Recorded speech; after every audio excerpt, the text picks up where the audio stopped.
Hello మిత్రమా, welcome back to joyful journeys. ఏం లేదు భయ్య, సమ్మర్ సీజన్ స్టార్ట్ అయిపోయింది. ఎండలు దారుణంగా ఉన్నాయి. వీడు అస్సలు తట్టుకోలేకపోతున్నావు. 2 కూలర్స్ పెట్టినా సరిపోవట్లేదు అనుకో. అందుకే ఏసీ కొందామని చెప్పి ఫిక్స్ అయిపోయాను. ఏసీ కొనడానికి దూరనాకల్ నుంచి ఖమ్మం వరకు వెళ్ళాలి ఇప్పుడు. సరే, ఈ జర్నీలో మీతో కొన్ని విషయాలు షేర్ చేసుకోవాలి.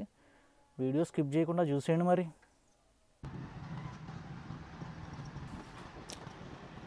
వేసవి కాలం వచ్చేసింది. ఇంట్లో వాళ్ళ కోసం ఏసీ కొనడానికి వెళ్తున్నా అంటే ఒకవైపు ఆనందంగాను, మరొక వైపు ఆశ్చర్యంగానూ ఉంది. ఇప్పటి పిల్లలకు ఏసీలు, ఫ్రిడ్జ్లు, కూలర్లు కొత్త కాదు, కానీ మనకు అదొక కలే. అదే మన 90s కిడ్స్ కండి బాబు. ఈ జర్నీలో మన 90s మెమరీస్ని ఒక్కసారి గుర్తు చేసుకుందాం. వీడియో స్కిప్ చేయకుండా నేను చెప్పే కబుర్లను కాసేపు వినండి.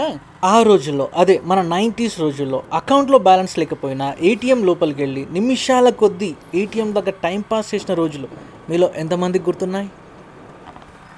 రోహిణి కార్తీ వచ్చేసరికి, రే బావా ఎండలు మండిపోతున్నాయి, మ్యాట్నీ షోకి వెళ్ళి చల్లగా థియేటర్లో కూర్చొని సినిమా చూద్దాం పదా అని మధ్యాహ్నం షో టైం కోసం 2 అయ్యే వరకు వెయిట్ చేసిన రోజులు మీరు కూడా చూసే ఉంటారు కదా. థియేటర్ లోపలికి వెళ్ళాక ఏసీ దగ్గరలో సీట్స్ వెతుక్కొని కంఫర్ట్గా ముందు సీట్ మీద కాలు వేసుకొని సినిమా చూసే ఆ ఆనందాన్ని ఎవరు మర్చిపోతారు చెప్పండి. ఇప్పుడంటే అన్నీ మూసేసి సీలింగ్ టాప్స్ కింద బతికేస్తున్నాం, కానీ అప్పుడు ఇంటి మధ్యలో ఉండే ఓపెన్ టాప్ ఏరియా, చీకటి పడ్డాక మన అమ్మలు మన కోసం వాడిన కూలింగ్ కిట్ ఎంతమందికి గుర్తుంది? అదేనండి బాబు, చీకటి పడగానే చేప, దిండు, బొంత, దానితో పాటు ఓ తడిగుడ్డ సంకులో వేసుకొని టెర్రస్ మీద ఎక్కిస్తాం కదా, అది. తాగడానికి తెచ్చుకున్న వాటర్ని కొంచెం చేప మీద చల్లుకొని పడుకోవడమే మన అమ్మలు మనకిచ్చిన స్పెషల్ కూలర్ కిట్. ఇకపోతే ఇంటి చుట్టూ వేప చెట్లు, చింత చెట్ల గాలి శబ్దాలు, దానితో పాటు ఒక మూలన సౌండ్ చేస్తూ స్వింగ్లో ఉండే టేబుల్ ఫ్యాన్లు గుర్తొస్తుంటే భలే ముచ్చటగా అనిపిస్తుంది కదా. చెప్పడం మర్చిపోయాను, ఇంజనీరింగ్ చదవకపోయినా మన నానమ్మలు వాళ్ళకేం తీసిపోరు. ఫ్రిడ్జ్లు లేకపోయినా మట్టి కుండలో నీళ్లు నింపి దాని చుట్టూ తడిగుడ్డను పేర్చి ఆ చల్లటి నీళ్లు తాగేవాళ్ళు. అదే మా ఫ్రిడ్జ్.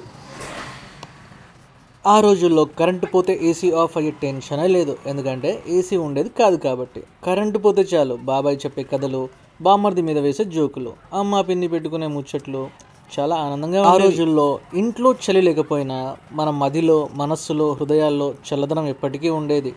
ఇప్పుడు ఏసీ ఆన్ చేస్తే చలిస్తుంది, కానీ ఆ రోజుల్లో పడుకునే ముందు ఉండే సరదాలు, స్నేహాలు అన్నీ మాయమైపోయాయి. నేనైతే ఈ 90s సరదాలను అస్సలు మిస్ అవ్వాలనుకోవట్లేదు. ఏసీ కొన్నా కూడా అప్పుడప్పుడు ఆ పాత జ్ఞాపకాల కోసం మేడ పైకెక్కి చుక్కల కింద చింత లేకుండా చల్లగా పడుకుంటాను. టైం దొరికితే చాలు 90 వేసే రోజుల్లో మన 90s జ్ఞాపకాలని గుర్తు చేసుకుంటూ ఆనందంగా మన నెక్స్ట్ జనరేషన్ కూడా కొంచెం షేర్ చేయండి. ఫైనల్గా షోరూమ్కి అయితే రీచ్ అయ్యాను. 2 ఆప్షన్లు మైండ్లో పెట్టుకొని వచ్చి లాయిడ్ కొనాలా, బ్లూ స్టార్ కొనాలా అనే కన్ఫ్యూజన్లో ఫైనలీ బ్లూ స్టార్ అయితే సెలెక్ట్ చేసుకున్నాను. బిల్లు కట్టడం ఆలస్యం, ప్యాక్ చేసి పార్సల్ రెడీ చేసేసారు. అరే కాస్ట్లీ ఐటెం కదా, పాపం పసివాడిని, నా మొహం చూసి కొంచెం డిస్కౌంట్ మాయ్యా అంటే ఆన్లైన్లో కంటే 1000 రూపీస్ డిస్కౌంట్లోనే ఇస్తున్నాను కదా అని చెప్పి దాని మీద స్టెప్లిజర్ కో 2000, ఇన్స్టాలేషన్ ఫీజు కో 2000 వేసి 4000 గుద్దాడు గట్టిగా. డిస్కౌంట్ అడగకపోయినా బాగుండేది, 1000తో పోయేదేమో. ఫైనలీ ఇంట్లోకి ఏసీ కొనేసామనే ఆనందంతో నెక్స్ట్ మంత్ నుంచి కరెంటు బిల్లు మొత్తం మోగిపోద్దనే భయంతో ఇంటికైతే స్టార్ట్ అయిపోయాను.